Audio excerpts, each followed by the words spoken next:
যে বিষয়, এই মাঠের খুব কাছে মসজিদ, এই মাঠের চতুর্পাশে অনেকগুলো শিক্ষা প্রতিষ্ঠান এবং মাদ্রাসা। অন্যান্য সেক্টরের মাঠ অনেক সময় সেক্টরের এক পাশে থাকে, আমাদের মাঠটা আমাদের সেক্টরের একেবারে কলিজার উপরে, বুকের উপরে। তো এখানে যদি পূজা হয় আমরা ধর্মকর্ম পালন করতে পারবো না, আমাদের মসজিদে না আজান হতে পারবে না, নামাজ সুন্দরভাবে হবে, এবং আমাদের সেক্টরে বসবাসের যে সাধারণ নিরাপদ পরিবেশ সেটা নষ্ট হবে। কারণ পূজার মধ্যে মাইক চলবে, গান চলবে, নাচ হবে, বিভিন্ন আচার আনুষ্ঠানিকতা তাদের আছে, আমাদের কোনো বাধা নাই, কিন্তু সেটা এই মাঠে হতে পারবে না ইনশাআল্লাহ। আমরা আজকে ছোট্ট পরিসরে মাত্র শুরু করলাম, আমাদের আন্দোলনের বিসমিল্লাহ হলো। যতক্ষণ পর্যন্ত আমাদের এই দাবি সম্পূর্ণভাবে মেনে নিয়ে এই মাঠ থেকে পূজার সিদ্ধান্ত প্রত্যাহার না করা হবে, অতক্ষণ পর্যন্ত যখনই আমাদের ডাকা হবে আমরা ঐক্যবদ্ধভাবে আন্দোলনে ঝাঁপিয়ে পড়বো। প্রত্যেক নামাজে আমরা আলোচনা করব, এবং যে কোনো নামাজের পর বলা হলে, কমিটির পক্ষ থেকে ডাকা হলে আমরা সকলেই মসজিদ থেকে বেরিয়ে আসবো। আমরা এখন খুব স্থানীয় পর্যায়ে একটা মিছিল করেছি, প্রতিবাদ সমাবেশ করছি। এখন শুধু 13 নম্বর মাঠের চতুর্পাশে আমরা প্রদক্ষিণ করেছি, এরপরে আমরা রাস্তায় বের হব। সোনারগাঁও জনপথ হয়ে আমরা কোথায় যাব? একেবারে মেন রোডে যাব। এবং শুধু আমরা এখনো পর্যন্ত এখানে 13 নম্বর সেক্টর বাসী আছি, যদি আমাদের দাবি দাওয়া না মানা হয় পুরো উত্তরাবাসী সম্পৃক্ত হবে, এরপরে প্রয়োজন হইলে পুরো দেশবাসী মুসলমান সম্পৃক্ত হবে। আমরা সেই পরিস্থিতি পর্যন্ত যাইতে চাই না। আমরা চাই যে শান্তিপূর্ণভাবে এটা সমাধান করুন। আমাদের এই মাঠে ঈদগাহে পূজার অনুষ্ঠান হতে পারবে না ইনশাআল্লাহ। হিন্দু ভাইদের সাথে সমবেদনা জ্ঞাপন করি, তারা পূজা করবে, তাদের প্রয়োজন আমরা সহযোগিতা করবো। আমরা অনুরোধ করবো আপনারা আপনাদের পরিসরে আপনাদের ইবাদত পালন করেন। সম্মানিত উপস্থিতি, এক ধর্মের ইবাদত আরেক ধর্মে অপরাধ। আমাদের ধর্মে কোরবানি করা ইবাদত, গরু জবাই করা ইবাদত, কিন্তু তাদের ধর্মে গরু জবাই করা মস্ত বড় অপরাধ। এখন আমরা যদি গরু জবাইয়ের অনুষ্ঠান তাদের মাঠে তাদের এলাকায় গিয়ে করতে চাই, এটা যেমন উচিত হবে না, ঠিক হবে না, ঠিক তদ্রুপ আমাদের ধর্ম মতে যেটা অপরাধ, মূর্তি পূজা, সেটা তারা আমাদের কলিজের উপরে এসে করবে, এটা আমরা দিব না ইনশাআল্লাহ।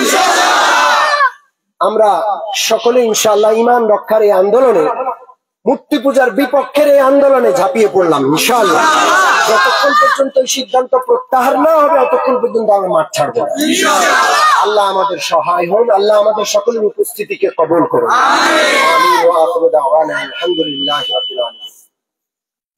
তাহলে এই পর্যন্তই ইনশাআল্লাহ। পরবর্তী ঘোষণা মসজিদ থেকে হবে, আমরা সকলেই প্রস্তুত থাকবো। আমি তো আগেও বলেছি, প্রয়োজনে আমাদের মা বোনদেরকে নিয়ে আসবো, এটা আমাদের এলাকা, আমরা মা বোনদেরকে আনতে পর্দার সাথে আমাদের সন্তানদেরকে নিয়ে আসবো ইনশাআল্লাহ। তাওহীদি শিরক বিরোধী আন্দোলনে আমরা ইনশাআল্লাহ আরো ঘন্টাখানেক আমরা অবস্থান করবো। তাই না?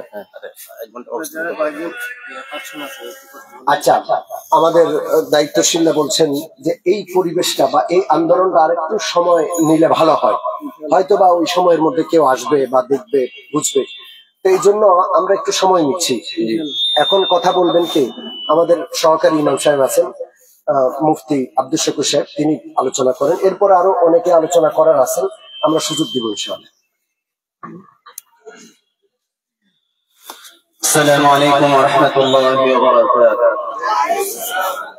لله تكبير، لله تكبير، لله تكبير। সম্মানিত উপস্থিতি, আমরা মুসলমান, আমাদের একটা স্বকীয়তা আছে, আমাদের স্বাধীনতা আছে, আমাদের ইচ্ছা আছে। প্রত্যেক মানুষের একটা স্বাধীনতা থাকবে, ইচ্ছা থাকবে, তাদের ধর্মের রীতিনীতি পালনের একটা ব্যবস্থা থাকবে। আমাদের ধর্মীয় আচার অনুষ্ঠান পালনের জন্য আমাদের মসজিদ রয়েছে, আমাদের ঈদের মাঠ রয়েছে, অন্য ধর্মের যেমন পূজা মণ্ডপ রয়েছে। আমরা মুসলমান কোন পূজা মণ্ডপে গিয়ে আমাদের কোন ইবাদত পালন করি না, কোন পূজা মণ্ডপে গিয়ে আমরা সালাত আদায় করি না, কোন পূজা মণ্ডপে গিয়ে আমরা আমাদের কুরবানির আচার অনুষ্ঠান পালন করি না। আমরা মুসলমান হয়ে অন্য ধর্মের আচার অনুষ্ঠান পালনের স্বাধীনতা দিয়ে থাকি।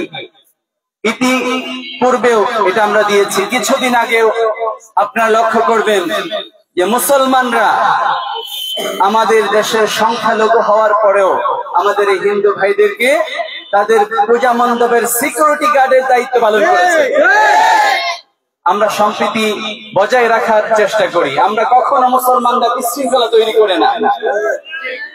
তা আমরা যেভাবে কোন হিন্দুদের পূজা মণ্ডপে গিয়ে কুরবানি করি না, আমাদের ইবাদত গুলো করি না, তাদের কাজে বিঘ্নতা তৈরি করি না, ঠিক তদ্রূপ আমরাও তাদের প্রতি আন্তরিকভাবে আশাবাদী।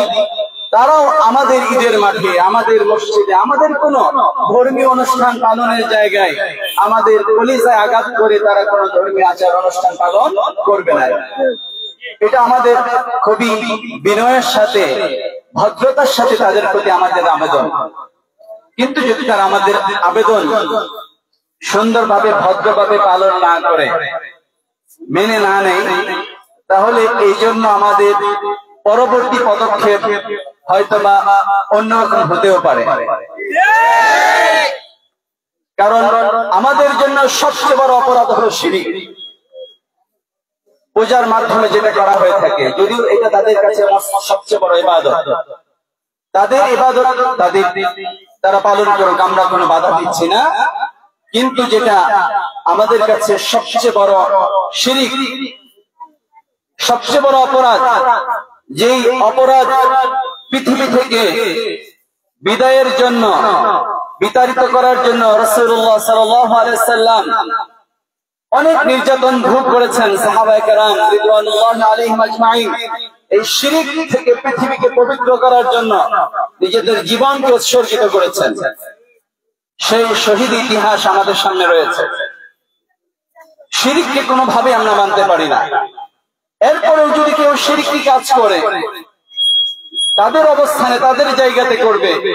আমরা ইসলাম কখনো জোর করে কাউকে কোন অপরাধ দমনের জন্য জোরাজুরির আদর্শ গ্রহণ করে না। দাওয়াত দিয়ে থাকি, আমরা দাওয়াতে আদর্শ গ্রহণ করি, আমরা তাদেরকে দাওয়াত দিই, কিন্তু তাদের কোন অন্যায় কাজেও আমরা বল প্রয়োগ করি না। তো এই জন্য আমাদের কথা হলো, শিরক আমরা কোনোভাবেই মানতে পারি না। বিশেষ করে আমাদের ঈদের মাঠ, যেখানে আমাদের ঈদের সালাত আদায় করা হয়, এই মাঠে আমরা কখনোই শিরকের মতো এই পূজা মণ্ডপ প্রতিষ্ঠা কোনোভাবে আমরা মেনে নিব না। এই জন্য আমাদের জীবন দিতে হলে আমরা প্রস্তুত থাকবো ইনশাআল্লাহ। আল্লাহ তাআলা আমাদের সকলকে কবুল করুন। আমাদের জীবন, আমাদের